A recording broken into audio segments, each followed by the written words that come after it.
আসসালামু আলাইকুম everyone, welcome back to my channel JS Times of life. আমি Fahmida jasmine এই মুহূর্তে নাটোর থেকে বলছি। আই হোপ সবাই ভালো আছেন, আমরাও আলহামদুলিল্লাহ ভালো আছি।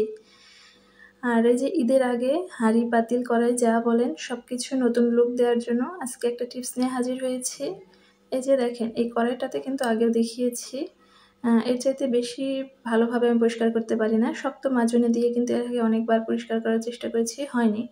তো আজকে একটা টিপস থাকছে, সেটা হচ্ছে কড়াই বলেন পাতিল বলেন গরম গরম থাকতে যদি কাগজ বা এরকম মাজুনি দিয়ে একপাশে ধরে ঘষা মাজা করে নিতে পারেন, দেখবেন এমনি থেকে যত ঘষা মাজা করতে হবে এই গরম গরম থাকা অবস্থায় যদি ঘষতে পারেন, খাটুনটা অর্ধেক হয়ে যায়।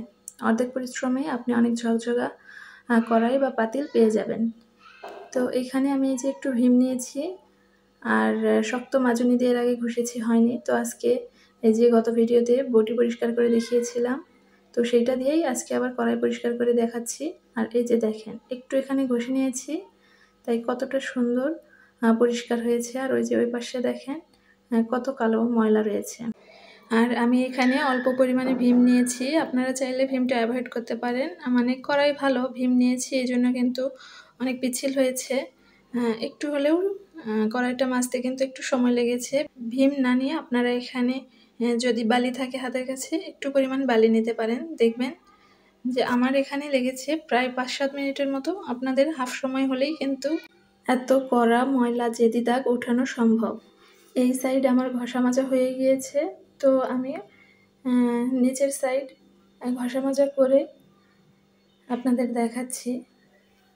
আর এই যে নিচের এই পার্টটায় দেখেন কত বেশি নোংরা, কালো কালি একদম জমে খুবই বিশ্রী অবস্থা। তো এই পাশটাও আমি খুব ভালোভাবে ঘষে নিচ্ছি।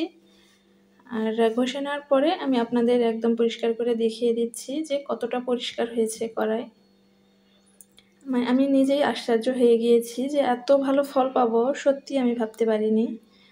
এত পরিষ্কার করার চেষ্টা করেছি এর আগে, এই কড়াইটা আমি কোনোভাবে সফল হতে পারিনি। আলহামদুলিল্লাহ এই একটা জিনিস দিয়ে যদি এগুলো হাঁড়ি পাতিল মাজা যায়, ঘষা যায়, দেখবেন একদম নতুনের মতো চকচকে হয়ে যাবে। তো চলেন আমি আপনাদের ধুয়ে দেখাচ্ছি। আর এই যে দেখেন, মানে আমি নিজের চোখে এখানে বিশ্বাস করতে পারছি না। আপনারা কতটুকু বিশ্বাস করবেন আমি জানি না। আমি কিন্তু পুরোটাই ঘষা মাজা করে আপনাদের এই জন্য দেখিয়েছি। তো অনেক ভালো ফল পেয়েছি। আর এই যে এখন দেখেন কড়াইয়ের এই যে উপরের এই অংশটুকু আর নিচের এই অংশটুকু কিন্তু এখনও কালি হয়ে আছে।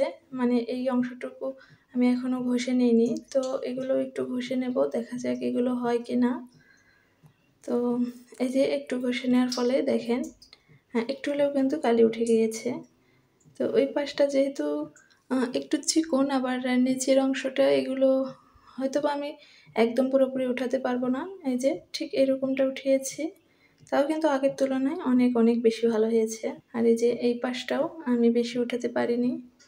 তো যতটুকু হয়েছে আর কি, ততটুকুতেই আলহামদুলিল্লাহ বলা উচিত, কারণ আগে একদম খুবই খারাপ অবস্থা ছিল। এখন তো অনেক বেশি ভালো লাগছে দেখতে, একদম নতুন হয়ে গিয়েছে।